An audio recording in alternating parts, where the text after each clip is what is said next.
bonjour à tous et bienvenue. Merci d'être avec nous dans ce Hors-Mag, un magazine consacré à la plus noble et la plus belle conquête de l'homme. Nous sommes aujourd'hui au Polo Club de Vettet à Mie à l'occasion du traditionnel Gégère Le Coultre Polo Masters. Une occasion pour nous d'avoir rencontré quelques acteurs prestigieux de ce monde du polo. On commence tout de suite cette émission avec l'organisateur de cet événement prestigieux, Yves Luguimbul. Oui, enfin, il y a toute une équipe d'amis, de bénévoles et de gens qui nous aident un mois avant l'événement. Et avec la collaboration de mes deux fils, de ma femme, et oui, la famille est en bonne partie active dans l'organisation. C'est l'événement le plus important de la saison. C'est un petit peu la carotte en fin de saison qui motive les joueurs à progresser, on va dire. Et puis ça reste aussi pour d'autres joueurs, les joueurs professionnels, les mercenaires qui tournent en Europe, un tournoi important dans leur calendrier. Le type de joueur de polo a changé, c'est plutôt aujourd'hui des gens qui ont des budgets plus limités, qui jouent, qui ont un aspect sportif plus poussé que l'aspect social où on se déplace avec son équipe, etc. Aujourd'hui, c'est des joueurs qui se groupent entre eux à 2 ou 3 joueurs pour éventuellement engager un professionnel et qui font de gros sacrifices pour participer à ce genre de tournoi. Mais effectivement, la clientèle, si on peut l'appeler comme ça, elle a un peu évolué. 26e année, Yves Luguimbul, vous l'avez dit, est-ce qu'on peut parler de suite d'objectifs? C'est un tournoi qui va perdurer, qui va évoluer? Personnellement, je l'espère. J'espère que, parce que ce type de championnat reste quand même onéreux pour les équipes, parce que c'est 15 jours de tournoi, il y a un certain nombre de chevaux, l'hôtel pour les joueurs et pour le personnel, les pensions, les déplacements, les transports de chevaux, etc. On est en Suisse, donc le change n'est pas toujours favorable. Mais là, pour le moment, avec ce type de championnat où tout le monde joue contre tout le monde a ses chances, pour accéder au final, ça reste quand même assez attractif. Et je pense que ça reste aussi, en tout cas en Suisse, assez unique. Ces joueurs qui viennent de l'extérieur, comment est-ce que ça se passe? Ils viennent forcément avec leur monture? Alors aujourd'hui, il y a tout type de joueurs. Il y a des joueurs qui ont leurs chevaux, bien sûr, puis il y en a d'autres qui font un plus gros effort pour ce genre de tournoi et qui louent. Alors aujourd'hui, on peut louer les chevaux. Il y a des gens comme Ngoumou, Batilana et d'autres qui sont des loueurs de chevaux. Et si vous n'arrivez pas avec vos 2 chevaux ou avec vos 3 chevaux à faire le joint, vous avez la possibilité d'en louer 2 ou 3 ou même de, comme on dit, monter le professionnel qui joue avec vous de manière, on va dire, occasionnelle. Et ça, c'est quelque chose qui se développe, effectivement, de ne pas être propriétaire de tous ces chevaux, mais de pouvoir en louer pour certaines occasions. Est-ce que le terrain, vous qui avez été joueur, et peut-être toujours à vos heures perdues, est-ce que le terrain vous manque? Oui, mais je joue toute la semaine, les tournois un peu moins parce que voilà, on prend des risques et puis on a toujours l'impression d'avoir 18 ans quand on joue, donc il faut faire un peu attention. Et puis le fait aussi qu'il faille beaucoup de chevaux, donc et ma femme et mes fils doivent être montés, donc si en plus je leur pique quelques chevaux, ça ne va pas le faire. Donc c'est eux qui ont la priorité pour le moment. Pour la famille, finalement. Je me sacrifie, voilà.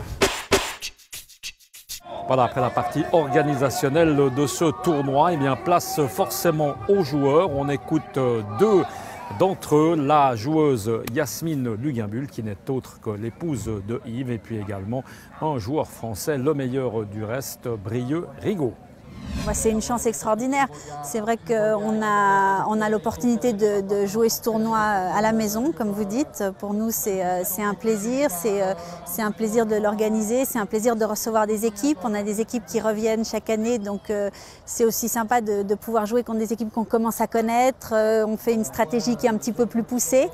Ça, c'est vraiment sympa. On est très contents. On espère pouvoir continuer à le faire pendant longtemps. La réussite de votre équipe, c'est justement cette équipe qu'on peut dire familiale avec Simon et Martin, qui sont les enfants de Yves, votre mari aujourd'hui. C'est un avantage de se connaître, de pouvoir jouer comme ça en famille? Bien sûr, oui, absolument. Ils se connaissent sur le bout des doigts, ils se font des passes sur le terrain sans se regarder, ils savent exactement l'un et l'autre comment ils vont jouer, on connaît nos chevaux, on connaît nos montures, on sait...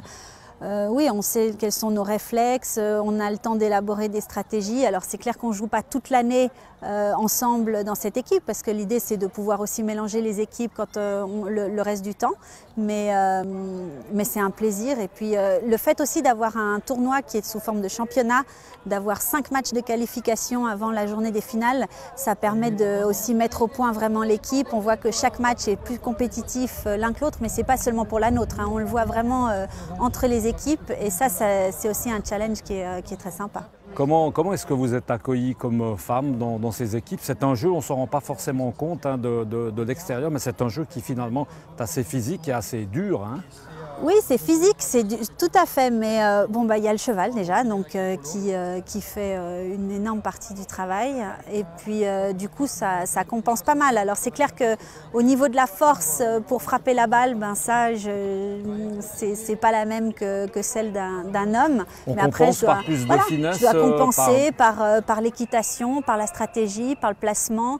C'est un sport où on peut aller embêter l'adversaire. On va le crocher, on va le pousser. Donc voilà, c'est surtout là-dessus qu'on joue. Alors le rôle, il est peut-être un petit peu différent pour une femme parce qu'on ne va pas s'attendre à ce qu'elle marque un goal du milieu de terrain. Mais après, voilà, c'est un peu dans la finesse, dans l'équitation, avoir de bons chevaux. Tout ça, c'est des éléments extrêmement importants pour le polo. C'est mes propres chevaux. Je suis aidé par mes sponsors, mes partenaires, mais c'est mes propres chevaux. Et la moitié viennent d'Argentine, l'autre moitié sont des chevaux dressés en France, des pur sang français. Et, il faut créer une complicité avec ses chevaux. Et plus on joue avec ses propres chevaux, plus on les connaît, plus on va être à l'aise. C'est vraiment important. Le cheval, c'est 70% du joueur, minimum 70%. On vit du polo, on vit correctement? Oui, on vit de sa passion. Donc est-ce que correctement ou pas, on fait beaucoup de sacrifices parce que c'est notre passion. Après, on en vit, oui. Correctement, on n'est pas joueur de football, hein, donc c'est relatif. Mais le plus important pour moi, c'est de vivre de ma passion. C'est vraiment quelque chose on vit. C'est quelque chose de très agréable. En termes de calendrier, vous jouez exclusivement en Suisse, en France. Vous pouvez aller jouer également en Argentine? Oui, tout à fait. On part jouer en Argentine avec notre équipe au mois de novembre. Et on joue sur la neige, on joue un peu partout en Europe. Ouais. Ça veut dire que c'est un travail à 100%? Ça représente combien de tournois, plus ou moins, dans l'année?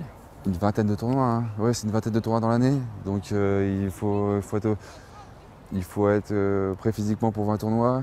Donc après, il y a risque des blessures, il y a risque des blessures des chevaux, donc c'est pour ça qu'il faut savoir organiser et gérer sa saison. C'est pour ça que le tournoi de VT est une échéance au mois d'août. Les chevaux ont commencé à travailler au mois de mars et ils finissent au mois d'octobre. Donc il faut qu'ils restent au pic de leur forme pour le mois d'août, donc c'est quelque chose d'important. Lorsqu'on a votre niveau, meilleur joueur de France, 5 de handicap, on aspire à quoi? Il y a encore une marge de progression? Oui, on aspire à toujours toujours jouer mieux, toujours être mieux monté, avoir des meilleurs chevaux, de mieux jouer, de mieux comprendre la tactique, de progresser dans tous les domaines. Après, c'est pas facile, il y a beaucoup de paramètres qui rentrent en compte, mais en tout cas, on essaie de jouer chaque match. Pour moi, pour ma part, c'est de jouer chaque match comme une finale, enfin, de jouer avec la concentration maximale. On se pose toujours la question, si on reparle des chevaux, hein, si les chevaux ont du plaisir à faire ce qu'ils font, vous pensez que réellement ils comprennent ce qu'ils font et ils ont du plaisir? J'en ai qui ont du plaisir, il y en a qui sont un peu moins, mais bon, c'est comme tout le monde, il y en a qui vont travailler avec le sourire, il y en a qui vont reculons. Donc mais moi, je pense qu'il y en a j'en ai quelques-uns qui vraiment, c'est leur plaisir, ils anticipent, ils jouent comme moi, ils anticipent les balles et tout ça, donc c'est vraiment quelque chose d'agréable. Le réticent, pour lui, c'est vrai que c'est plus compliqué, quoi. Et puis pour le cavalier aussi.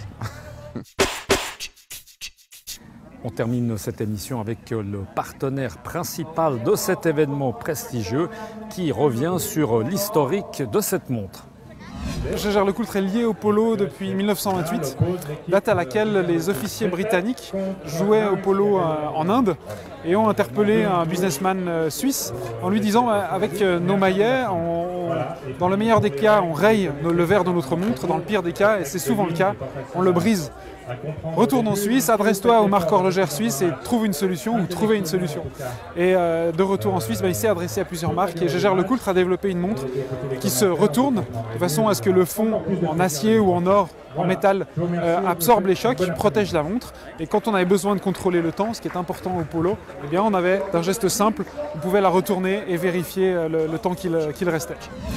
À la fin de cette émission Orse Mag, avec la victoire, vous le voyez à l'instant sur ces images, de l'équipe de Lynx Energy, l'équipe du reste de Brieux-Rigaud que nous avions dans cette émission. On se retrouve le mois prochain pour parler cheval. À bientôt. Ciao.